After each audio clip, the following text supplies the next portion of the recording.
Olá, boa noite, meus amigos. Tudo bem com vocês? Mais uma segunda-feira. Esperar o pessoal entrar aí, vamos ver quem é que já está ao vivo. A gente vai fazer uma live com o Gustavo Sirotsky, falar um pouquinho sobre o setor de entretenimento, falar um pouquinho sobre o setor de shows, setor de eventos. Vou botar aqui o Gustavo para participar na live com a gente, já para a gente ir começando. Deixar o pessoal ir entrando aí. Só esperar conectar com o Gustavo. Fala, Fala, Gustavo. Bernardo. Tudo Tudo bem? certo? Tudo tranquilo, cara? Como Tudo é que estão as tranquilo? coisas aí? Tudo certo. Tá me ouvindo bem aí? Tô te ouvindo sim. Boa, boa. Obrigado pelo convite, né, inicialmente aí para bater um papo aí sobre um setor tão importante aí da nossa economia que está diretamente impactado por tudo isso que a gente está vivendo, né? Eu que te agradeço, cara. Obrigado por participar aí conosco dessa live. A gente tem feito uma série de lives aí nos últimos dias, né? Tá todo mundo fazendo live, mas o nosso foco Total. aqui tem sido trazer alguns. Inicialmente a gente tinha começado com especialistas aí na área de economia, com advogados, para tentar ajudar os nossos seguidores, dar um pouco de orientação, e agora a gente está sentindo que pode ampliar um pouco o espectro e estamos trazendo empreendedores, estamos trazendo pessoas, inclusive, que estão em outros países e que estão vivendo essa experiência de formas diferentes. E Muito aí, bacana. Eu vi que o Eduardo, já tinha te comentado, um dos melhores amigos, falou aí, né, sobre direito, né, e exato, na acompanhei semana também o passada. Daniel, né, que é médico, que também bateu um papo contigo aí nos últimos dias. Exatamente, o Daniel fez uma live com a gente, foi muito legal no sábado, ele está morando lá em Israel, ele é médico emergencista e falou um pouco sobre a experiência dele lá em Israel, como é que tem sido lá o combate ao coronavírus, como é que tem sido a atuação dele lá no hospital, como é que tem sido a quarentena lá e tudo mais. Perfeito. E Muito, muito. tem sido interessante essa experiência de dividir várias perspectivas diferentes, né? Vários empreendedores diferentes. Eu acho que tem sido legal, né? Para as pessoas terem uma visão diferente de várias pessoas diferentes, porque Claro. às vezes a gente tem a nossa realidade e a gente fica só trazendo, a gente vê pelas notícias de jornal, da Uhum. televisão, sempre a visão de um político ou às vezes de um pseudo especialista que traz ali, né?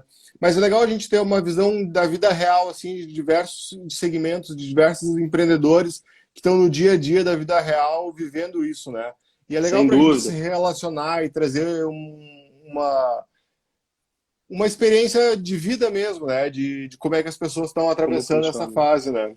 Muito, muito rico tudo isso. Bom, fazendo uma breve introdução, acho que a ideia não é ficar falando sobre mim, mas eu tenho uma relação com todo esse universo de entretenimento desde criança, praticamente. Tive uma influência muito grande do meu pai, né, que durante mais de 2 décadas foi executivo na área de rádios, eventos, festivais, entretenimento de uma maneira geral, e dentro desse período foi o idealizador do Planeta Atlântida aí, junto à DC7, na época no grupo RBS, onde, enfim, acabei crescendo, né, em meio a esse ambiente e me apaixonando também por esse setor. Em 2008, Bernardo, eu comecei a trabalhar no Kazuca. Para quem não conhece, o Kazuca é uma plataforma, era uma startup do Fernando Tornaim, que é um grande amigo e grande empreendedor aí com uma série de iniciativas hoje em Porto Alegre.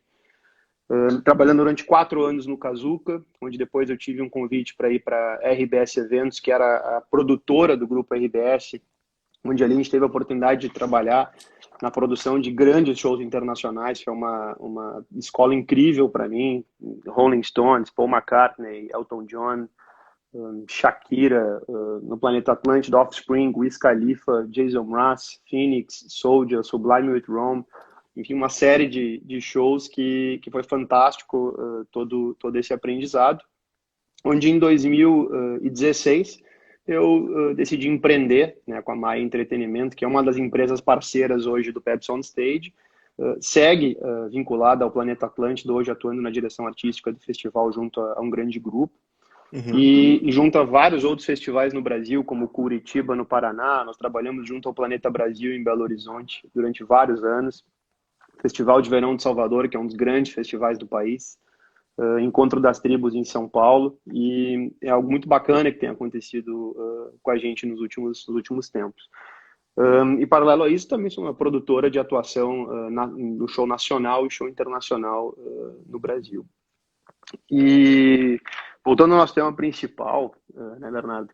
Pô, entretenimento gradativamente foi sendo impactado até, obviamente, ter, né, um decreto, uma recomendação oficial dos órgãos governamentais, onde, quando começou, né, toda essa história do coronavírus, a população foi ficando cada vez mais insegura, né, de estar colocando os seus recursos dentro de eventos, festivais e grandes aglomerações, até que, enfim, houve a ordem, né, de literalmente paralisar, né, todo o setor. E a gente está falando, em termos de números absolutos, de um setor que pode ter até 580 mil demissões, né, e são números da ABRAP, da Associação Brasileira de Promotores de Eventos, na qual eu faço parte, a Maia também faz parte, de 90 bi dentro da economia e de uma série de fornecedores e pessoas que trabalham no mercado informal, como freelancers, técnicos, como a gente, né, bateu um papo previamente, pessoas que vendem lá na sua carrocinha, né, na frente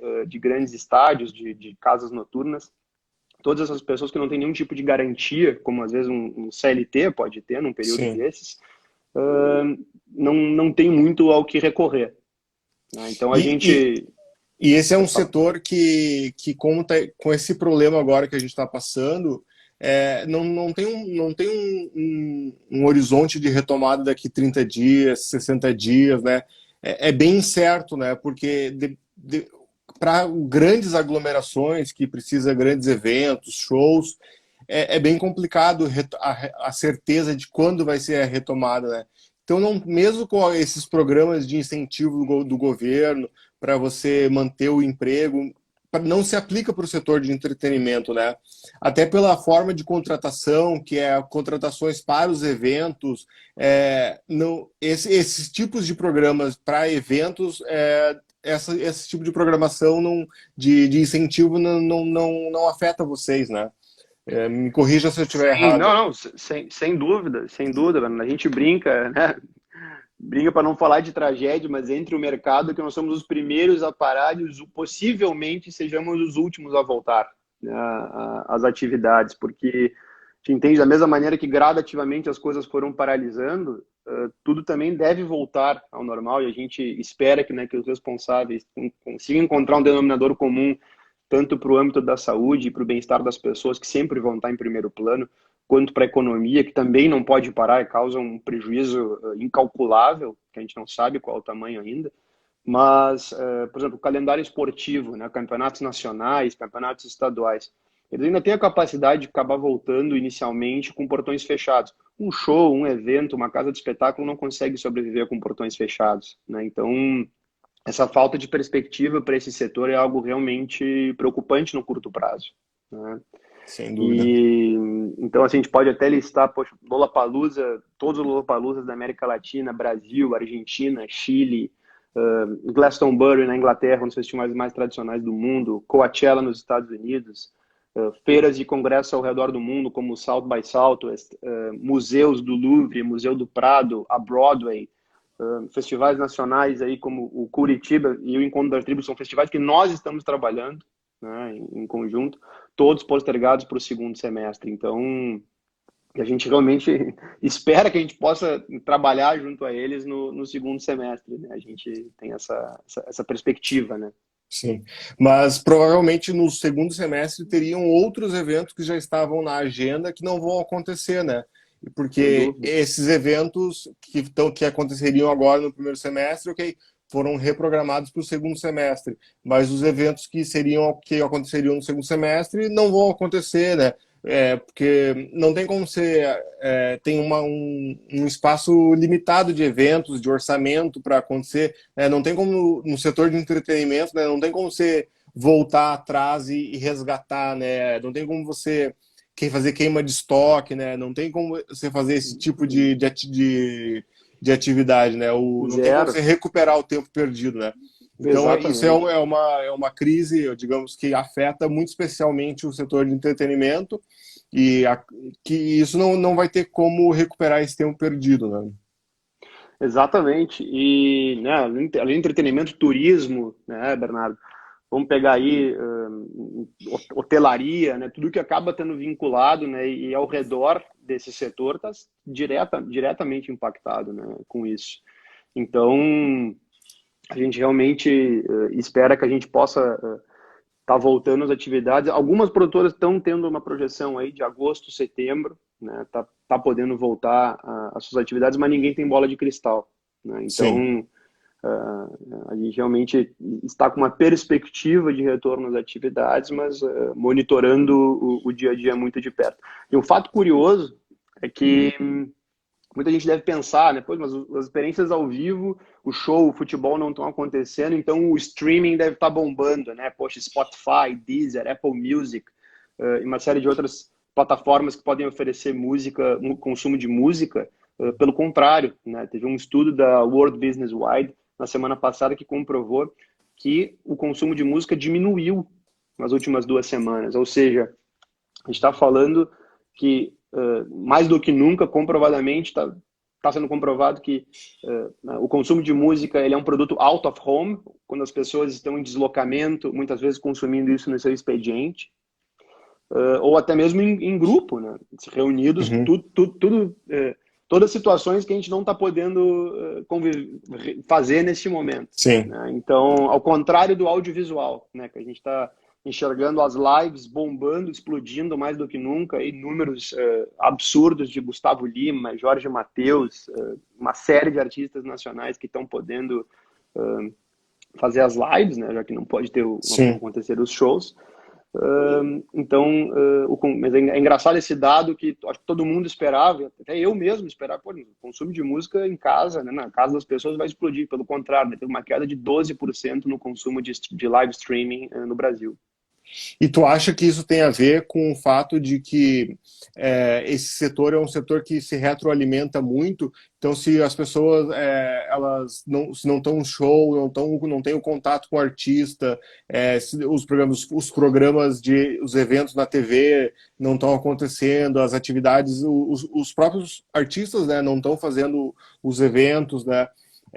Isso a cadeia da indústria do entretenimento está com vários elos rompidos, né?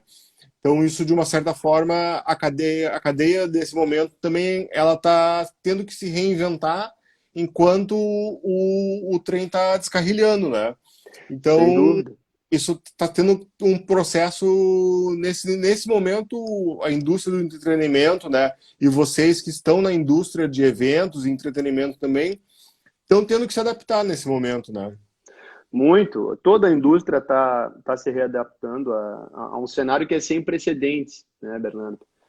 Então, eu acho que, na minha opinião, o live streaming é muito bacana, é muito interessante de aproximar, de estreitar, de ter uma relação muito mais íntima dos artistas com os seus fãs, né? Eu acho que é fantástico e também um momento muito especial para marcas se apropriarem desses momentos. A gente pode ver o Jorge Mateus como a Claro Net, né, ativou toda a live do Jorge Mateus, assim como a Brahma na linha de bebidas de cerveja.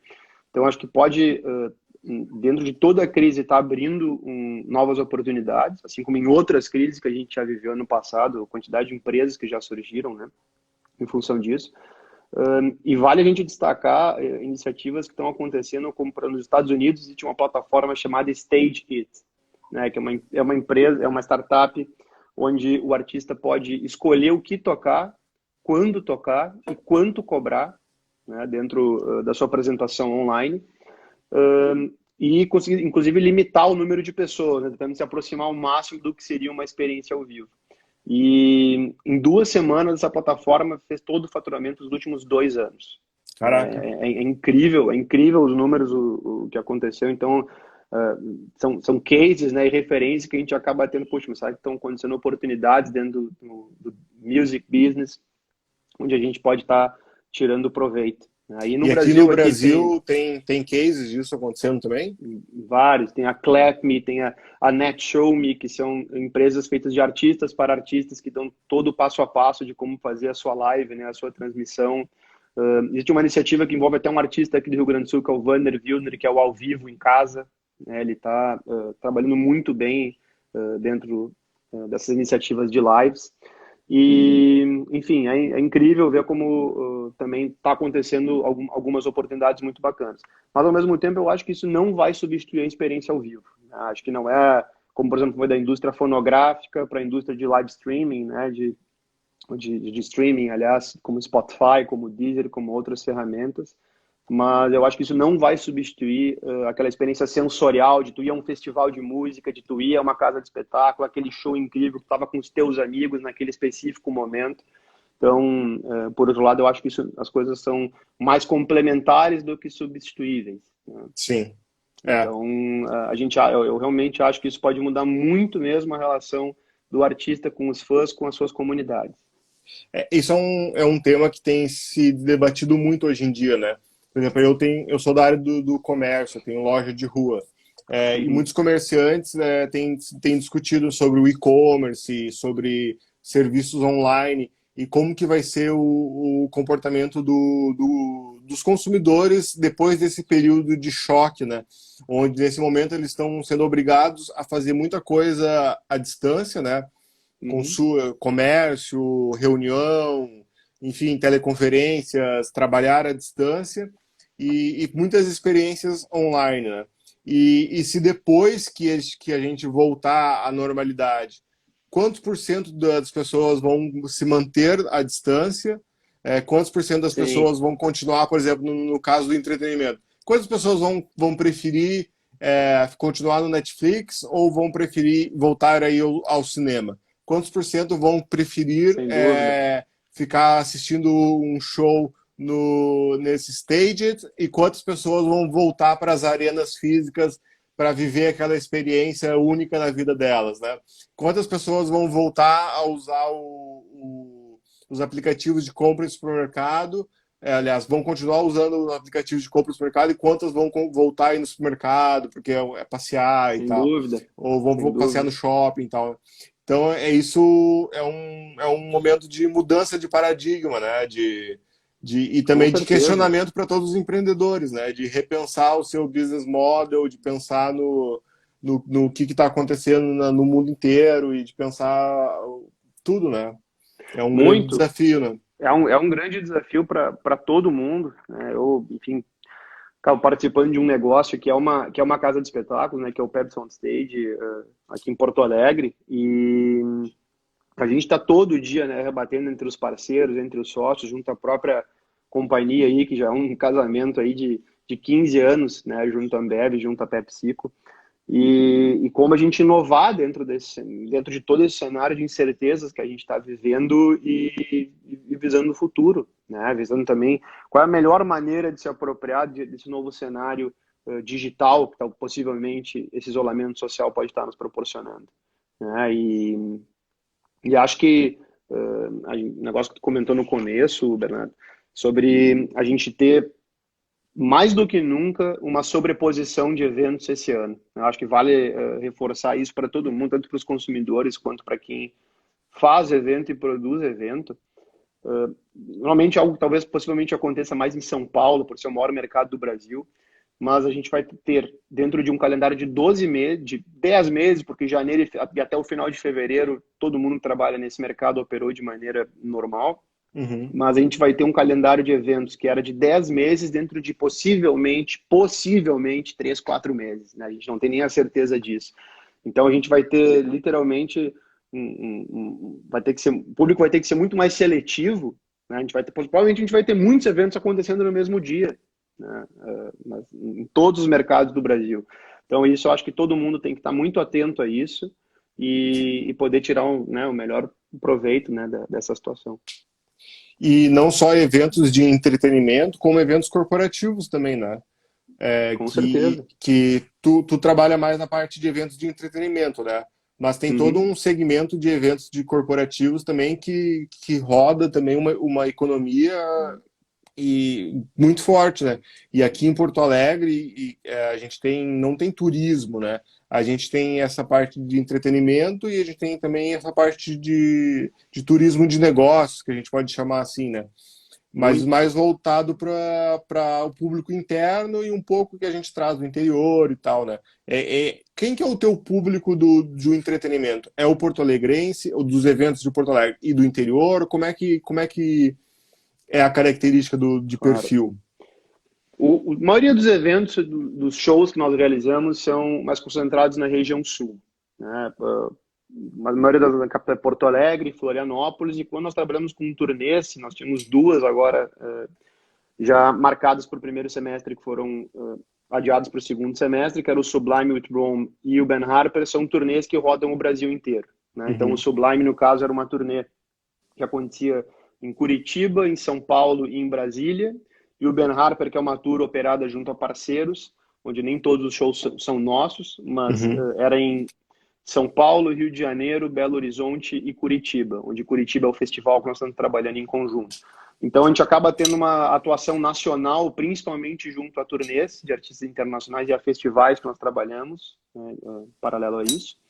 Mas eu entendo que é um público, na maioria das oportunidades, um público jovem adulto, e algo que a gente tem que estar muito preparado quando as coisas voltarem à sua normalidade, porque muitas dessas pessoas vão estar desempregadas, vão estar com outras prioridades nas suas vidas, Sim.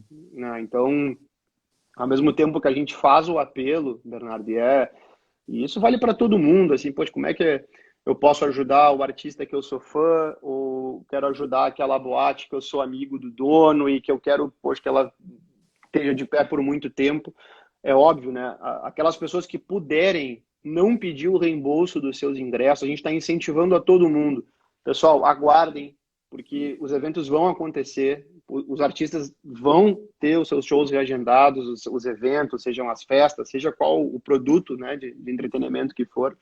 Mas se pelo simples fato de não pedir o reembolso do seu ingresso, aqueles que puderem aguardar as novas datas dos eventos já vão estar ajudando muito todo mundo que trabalha nessa cadeia, seja o promotor daquele festival de música, o dono daquela casa de espetáculo, o artista, os técnicos, os freelancers, então toda uma cadeia que acaba estando Uhum. envolvida nesse processo, né? Sim, sim. Ah. E me diz uma coisa, essa a forma que tu vê quando retornar esse processo daqui a um mês, 2 meses, 3 meses, né? Quando gradualmente isso voltar, tu vê uma mudança na precificação? E me chamou a atenção isso que tu está falando do desemprego. Vocês já estão se preparando para isso? Porque me parece ser um cenário bastante consistente, né? De a gente ter uma desaceleração na economia, de ter bastante Com gente certeza. desempregada, e isso vai mudar um pouco o perfil das pessoas com quem vocês vão trabalhar, de perfil de divulgação. Como é que vocês estão vendo isso daí? Eu acho que isso pode ter impacto direto, viu, Bernardo, em relação ao plano de mídia, né? Também de como os produtores comunicam todos os seus eventos e também em relação ao ticket médio, né? Eu acho que isso pode ter um impacto direto para alguns eventos mais segmentados, né? Talvez Uhum. que impacte mais um determinado público, mas como eu falei, acho que no início, a experiência ao vivo, ela realmente, eu acho que vai seguir sendo prioridade em termos né, de entretenimento, de música, de esporte na vida das pessoas, porque eu acho que eles vão ser mais seletivos, né? Possivelmente Sim, aquele evento que tem um destaque maior, que tem uma raridade, vamos dizer assim, de acontecer nas suas praças, vão ter uma prioridade na vida das pessoas, né? Então a gente tem sim. uma série de pegar uma lista de shows de cara agora, por exemplo, dois shows que foram adiados, né? Kiss e Metallica, né? São dois mega eventos em Porto Alegre para 40, 50 mil pessoas que movimentam toda a economia, né, da capital, e que esse tipo de evento é um evento que eu acredito que não vai ter muito, vai ter muito impacto. Já que são eventos mais raros, né, de acontecer. Não é todo Sim. dia que a gente tem um Kiss, que a gente tem um O cara tem que Metallica aqui em esperar Porto 5, Alegre. 10 anos para assistir de novo. Perfeito, perfeito, exatamente. Então, acho que acaba que nesse tipo de momento, na minha opinião, eu acho que são eventos que vão acabar vão estar no topo da lista, talvez, da Sim. prioridade das pessoas. E tu acha que vai diminuir a quantidade de eventos no segundo semestre em função disso? Pelo contrário, eu acho que vai ter muito evento aqui na região sul, em todo o Brasil, e muitos acontecendo na mesma data. Eu acho que o que vai acontecer muitos vão acabar tendo mais sucesso do que outros, em função de não ter bolso para todo mundo. E é isso, eu acho que as pessoas vão acabar realmente tendo um conceito de prioridade, né? De prioridade Sim. que impacta, na verdade, todos os segmentos da vida, né? Num momento desse, né? Uma pessoa que estava trabalhando há 10, 20 anos dentro de uma empresa, ou um freelancer, uma empresa que está sem prestar serviço, as pessoas vão ter que acabar fazendo renúncias em várias áreas das suas vidas, né? E Sim, isso, sim. indo mais para a última etapa do funil assim, de entretenimento, acaba sendo isso. Vocês vão ter que optar também no lazer. Sim. Cara, queria que tu comentasse um pouco sobre canais de divulgação, de mídia, de marketing dos eventos, de qual tem sido Uhum. as estratégias de vocês e se vocês estão pensando em alterar alguma coisa, se vocês veem a necessidade de mudança, de captar clientes de forma com clientes, consumidores, enfim, o público, né, de forma diferente, se vocês já notam uma necessidade vislumbram uma necessidade diferente do comportamento das pessoas, se alterou isso, né? Por exemplo, o fato dessas lives, né? Uhum. De fazer essas lives, né? A gente estava conversando antes da monetização dessas lives, né? De como tornar Sem essas dúvida. lives, monetizar as lives, né? De como usar essas lives, por exemplo, para atrair as pessoas depois para o show que vai gerar renda para a indústria, né? Para os artistas, para toda a indústria como um todo, né? Mas Claro. outras formas, né? Qual tem sido as estratégias que você acha que têm sido usadas que vão continuar dando certo e o que vocês têm pensado que acham que pode ser inovações que estão surgindo nesse momento? Sem dúvida. Eu acho que as lives, né, pensando de imediato, por exemplo, podem ser uma baita de uma ferramenta de lançamento de eventos, né? Por exemplo, que a gente geralmente buscando um mix entre a mídia tradicional, que a gente fala de rádio, televisão e jornal, e mídia digital, que a gente fala, né, de seed, né, de Instagram, de Facebook, entre outras mídias sociais.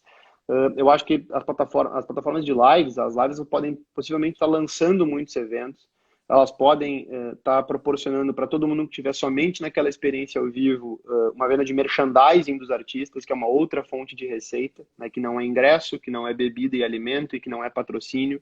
Então, eu acho que podem surgir novas fontes de receita e oportunidades de mídia também dentro do live streaming. E acho que o lançamento de eventos e viradas de preço, viradas de lotes, anúncios de participações especiais, de atrações em muitos eventos podem estar vindo dentro de lives agora a partir do segundo semestre.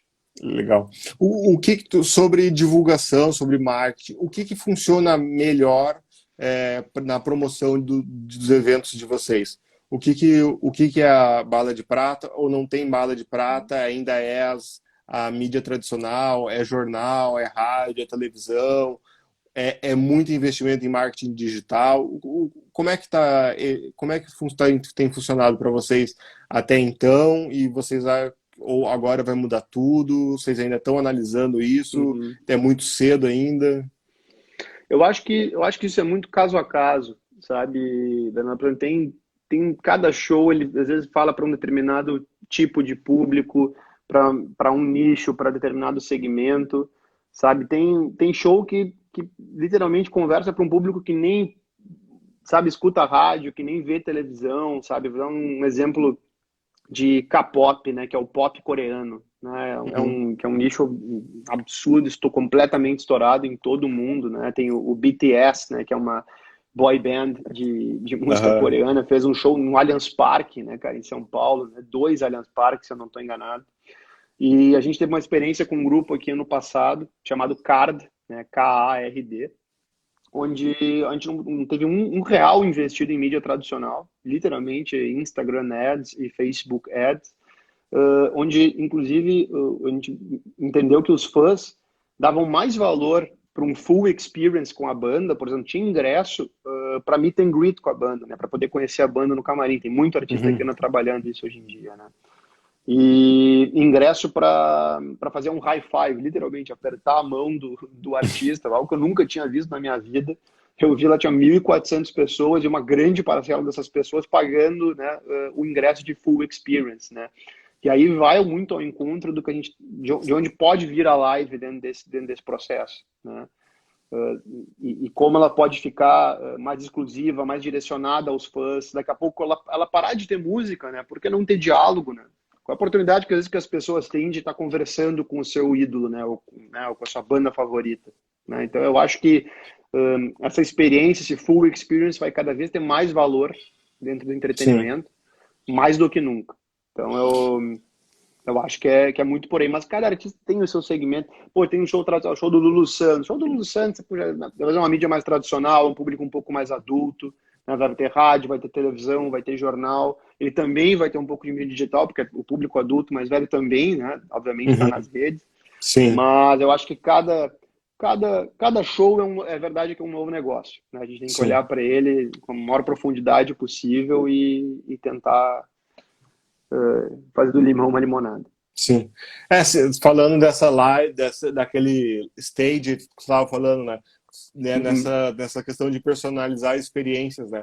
Tu tá ali fazendo um show com uma banda, enfim, um artista que tu é fã, e aí tu dá a oportunidade da pessoa, se a pessoa pagar, sei lá, $5.000, ela pode abrir uma live, que nem a gente tá fazendo aqui com o artista, e cumprimentar o artista, sei lá, e dizer qual é a música, e pedir uma música específica, e o cara manda um oi especial para a pessoa e tal, e o cara vai ficar feliz da Exatamente. vida. E ela recebe esse videozinho da conversa, de bate-papo, por e-mail, enfim, ela recebe esse videozinho como para a pessoa depois, né? Então ela tá Cara, pagando por incrível. isso. Então é uma forma, são formas de monetizar que você vai criando, né?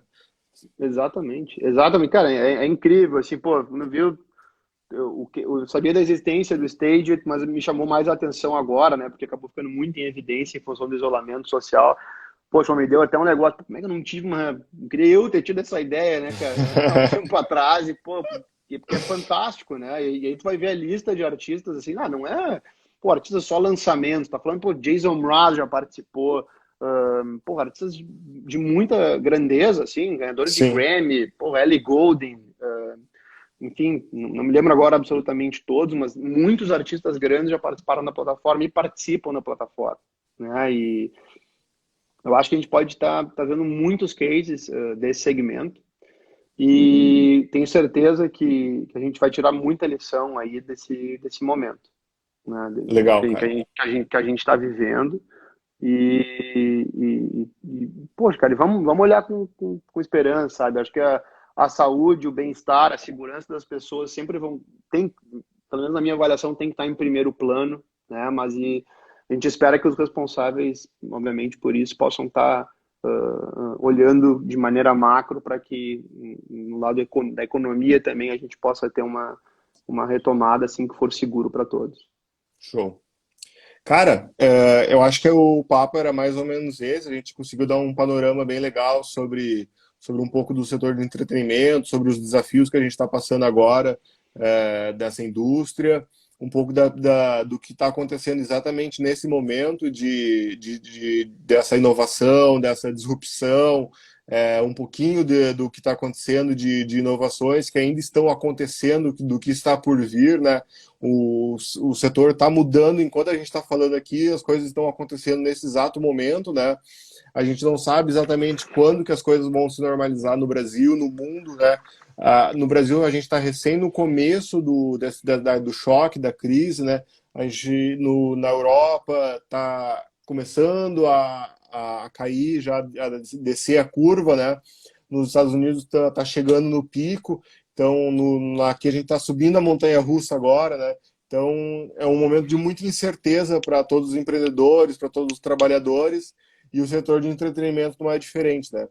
Mas para todo mundo é um momento também de pensar um pouco fora da caixa, né?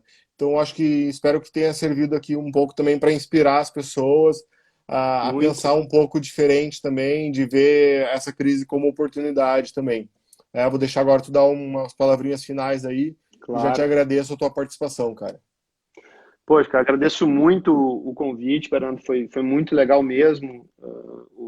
A gente tem esse espaço para poder falar sobre o tema que eu acho que já, talvez nesse momento, por estar tão em evidência, né, e tão claro para tantos veículos de comunicação e espaços editoriais, que é um setor muito importante que imobiliza e movimenta muita gente dentro da economia, mas é importante a gente estar tratando isso aqui e espero ter colaborado aí com as nossas experiências, do que a gente está vivenciando, as nossas dores também nesse momento, Sem mas dúvida.